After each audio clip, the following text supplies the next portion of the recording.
The Washington Wizards have been one of the weirder franchises in recent history. The player they paid a supermax contract for in John Ball got into continuous injuries and pretty much fell off a cliff. They traded him for one season of Russell Westbrook, and after making it to the playoffs, Russell Westbrook asked out, and the Wizards were a part of the biggest move of this offseason, trading away Russell Westbrook.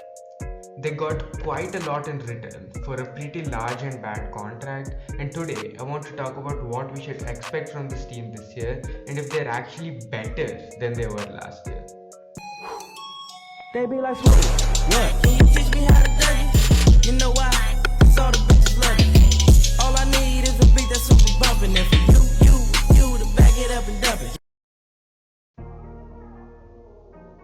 Leave a like on this video and subscribe if you haven't already. I drop regular NBA content, and with the NBA season coming up, this might interest you. So do subscribe to the channel.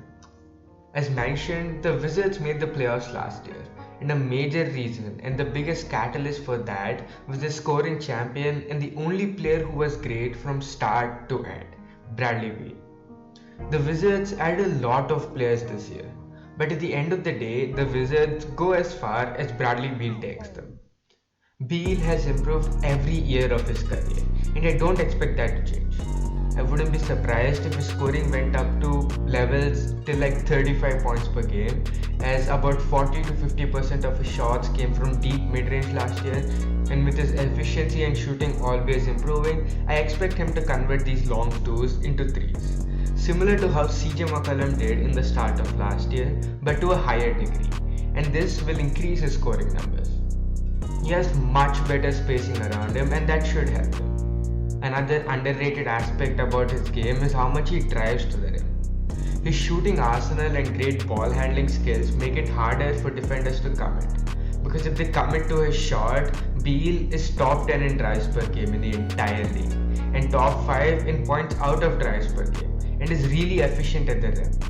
So if they do not commit to his shot, he's one of the best shooters in the league who can hit a shot from anywhere on the field with a true shooting percentage of 60. His efficiency last year from the 3 was average compared to the entire league, but just the threat of having a reliable 3-point jump shot helps him a lot. Also, there was a point in his career where he shot 40% from 3 on over 7 attempts per game. That was when Wizards had prime John Wall and decent spacing alongside him. He was a great off-ball player that year, and with the Wizards adding more 3-point threats this year than they did have last year, I expect his shooting efficiency to get better from 3 on a higher volume. And as mentioned before, Bradley Beal has gotten better every year of his career, and this year should be no different. Another aspect of his offensive game where Beal has constantly improved is his half-court playmaking. He averaged 6 assists per game on 1:3 assist to turnover ratio the year before Westbrook came to the Wizards as a primary ball handler. His immense scoring gravity allows him to make really good plays, and as he's improving as a ball handler and passer, it should just make it easier for him to become a better playmaker this year. But the best part is he doesn't even have to be their primary playmaker. This is because of the most underrated signing in this free agency, Spencer Dinwiddie. Dinwiddie is another ball handler for the Wizards and a guy who can take the ball out of Beal's hands. He's also a great playmaker, averaging up to 7 assists per game in the 2019-20 season. He complements other scorers well too, and other ball handlers really well, as he played with guys such as Caris LeVert and D'Angelo Russell together.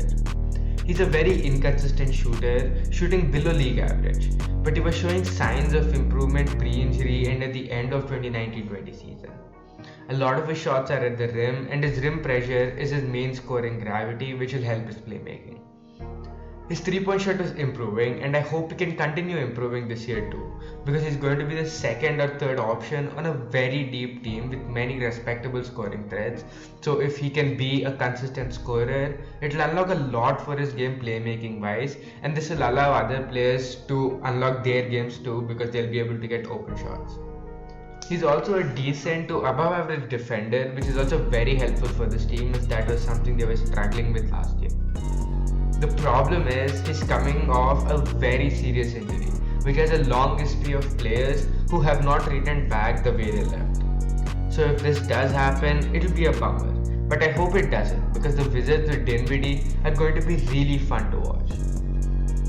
Some other guys in the guard rotation of this team are Raul Neto, a decent backup point guard who can hit the three very well and plays quite well off the ball.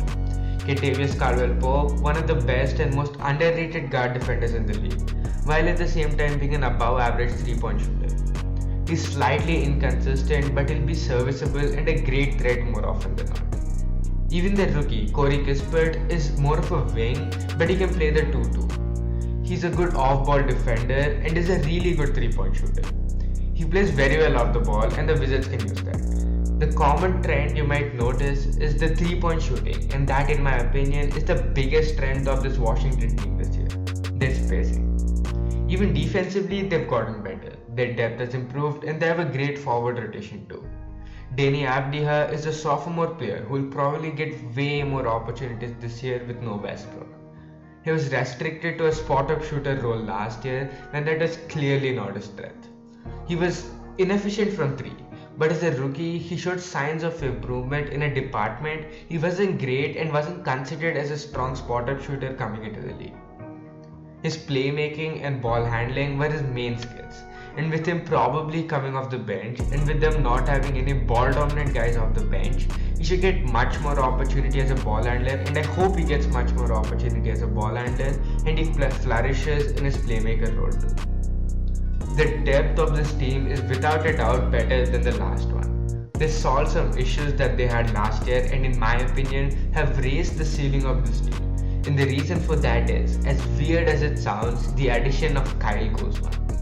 Their forward rotation is one of the best in the league, and 2 of their younger guys in this department are guys I expect to break out this year, and both of them are Rui Hachimura and Kyle Kuzma. The problem with Kuzma has always been inconsistency and inefficiency.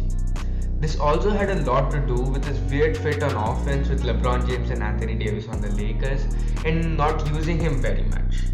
He also wasn't great at his limited roles offensively and sometimes made very bonehead plays which have become very common Kyle Kuzma memes. He was not great hitting the 3-pointer when it mattered the most in the playoffs. He improved as a player last year overall, improving his efficiency in the regular season from the 3-point range by a lot. His rebounding took a massive leap, and defensively too. He went from just about like an average to above average defender to a well above average defender. This year, he probably will be guarding elite wings on opposing teams night in and night out, and I'm excited to see how he does in that role because he wasn't really given this opportunity on the Lakers. Offensively too, as mentioned before, he's inconsistent.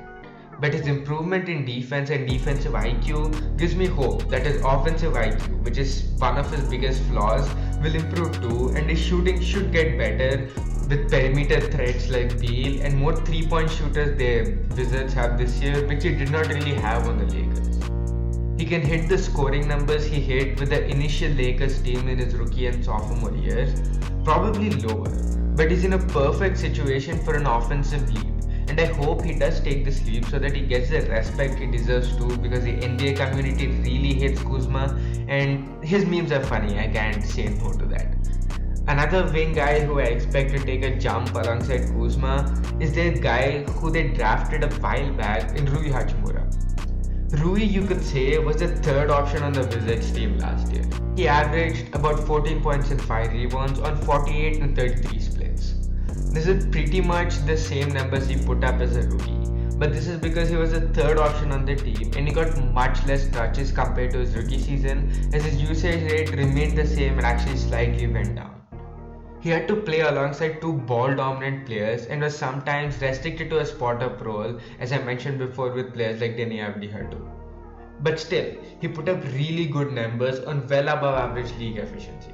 His 3-point percentage improved quite a lot compared to his rookie season, and his mid-range game, which is his biggest strength coming out of college, was really good too.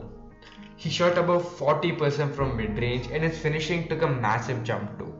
He'll be given the ball much more this season, and I expect him to convert a lot of long 2s into 3s as mentioned with Beal too, and hence improve his scoring volume by quite a lot.